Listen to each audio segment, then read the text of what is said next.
Hello friends, मेरे channel love your food में आपका स्वागत है।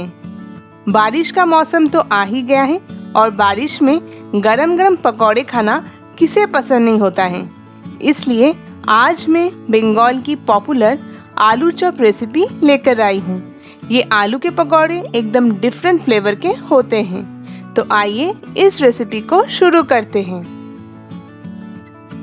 आलू चॉप बनाने के लिए मैं सबसे पहले आलू मसाला बना लूंगी, जिसके लिए मैंने इस पैन में 1 टेबलस्पून तेल को गरम कर लिया है। अब मैं इसमें 1 टीस्पून ग्रेटेड अदरक को डालकर 1 मिनट के लिए फ्राई कर लूंगी। आप यहाँ पर अदरक का पेस्ट भी दे सकते हैं।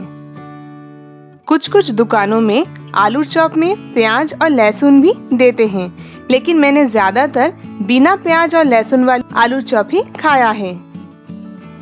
नेक्स्ट इसमें स्वाद अनुसार नमक, 1/4 टीस्पून हल्दी पाउडर और 2 उबले हुए और मैश किए गए आलू डालकर मैं इन सभी को मिक्स कर दूंगी।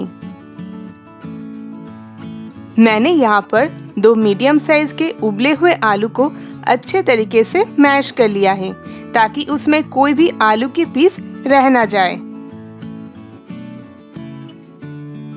समय बचाने के लिए मैंने पहले ही 2 सूखे लाल मिर्च, 1 टेबलस्पून साबुत धनिया और 1 टेबलस्पून साबुत जीरा को ड्राई रोस्ट करके मिक्सी में पीस लिया था। अब मैं इसमें से 1.5 टेबलस्पून पाउडर मसाले को आलू के साथ मिक्स कर दूंगी। मैंने यहाँ पर नॉर्मल से थोड़ा ज़्यादा मसाला यूज़ किया है, क्योंकि मुझे मसाले का स्ट्रॉन्ग फ्लेवर पसंद है। आप पहले 1 टेबलस्पून मसाला देकर एक बार टेस्ट कर ले। अगर आपको वो कम लगे, सिर्फ तभी आप उससे थोड़ा ज़्यादा मसाला ऐड करें। और 5 मिनट के लिए मैंने आलू को अच्छे से भून लिया है, तो अब ये एकदम तैयार हो चुका है। तो अब मैं गैस को बंद कर दूंगी और इस आलू के स्टफिंग को एकदम ठंडा कर लूंगी।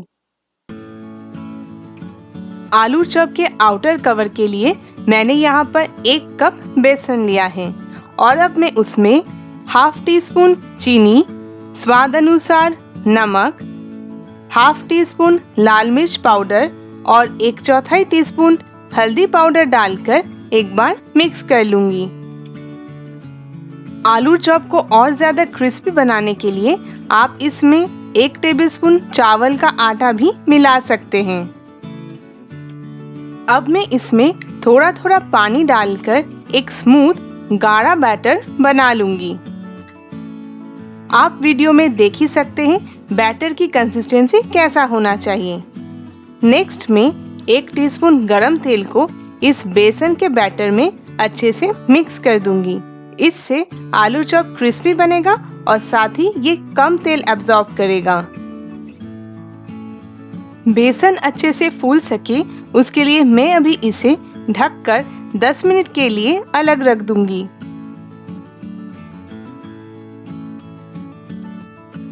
दस मिनट बाद आप खुद ही नोटिस करेंगे बेसन का बैटर और ज्यादा स्मूथ हो गया है। तो अब मैं इसमें 1 पिंच सोडा ऐड करूंगी। ये ऑप्शनल है। सोडा ऐड करने से आलू चॉप और ज्यादा फूलता है और क्रिस्पी भी बनता है। लेकिन अगर आपको खाने का सोडा ऐड करना पसंद नहीं है, तो आप इसे स्किप कर सकती हैं। आलू चॉप के लिए मैं बनाया हुआ आलू मसाले में से थोड़ा आलू हाथों में लेकर एक आलू टिक्की के शेप में बना लूंगी। इस आलू टिक्की को ना तो ज्यादा पतला और ना ही ज्यादा मोटा बनाएं। फिर इसके दोनों तरफ थोड़ा सूखा बेसन को लगा देना है। इससे आलू में से अगर थोड़ा मॉइस्चर निकलता भी है, तो उसे ये बेसन एब्जॉर्ब कर लेगा और बाद में फ्राई करते वक्त ये नहीं टूटेगा। तो बस इसी तरह मैं सारे आलू टिक्की को शेप कर लूंगी। आज मैं आलू चॉप को शैलो फ्राई करने के लिए पर्याप्त मात्रा में तेल को अच्छे से गरम कर लिया है। आप आलू चॉप को डीप फ्राई भी कर सकते हैं। जब तेल अच्छे से गरम हो जाए, तब गैस के फ्लेम को मीडियम कर दें और एक आलू टिक्की को बेसन के बैटर में अच्छे से कोट करके बहुत ध्यान से गरम तेल में डाल दें। आपके पैन में जितना आलू चॉप आ सकता है, एक बैच में आप उतने आलू चॉप एक साथ फ्राई कर सकती हैं।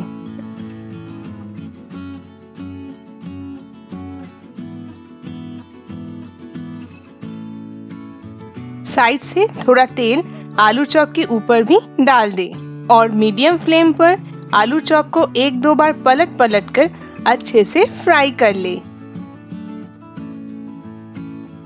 आलू चॉप के जो स्टफिंग हमने बनाया है, आप उसमें ड्राई रोस्टेड मूंगफली भी दे सकते हैं। उससे इसका टेस्ट और ज्यादा बढ़ जाता है। जब आलू चॉप दोनों तरफ से लाइट ब्राउन कलर का हो जाए, तब इन्हें एक टिश्यू पेपर पर निकाल लें, जिससे इसका सारा एक्स्ट्रा ऑयल टिश्यू पेपर में एब्जॉर्ब हो जाएगा। इसी तरह सारे आलू चॉप को बना लें। एक बैच आलू चॉप को फ्राई करने में मुझे 10 मिनट लगे हैं।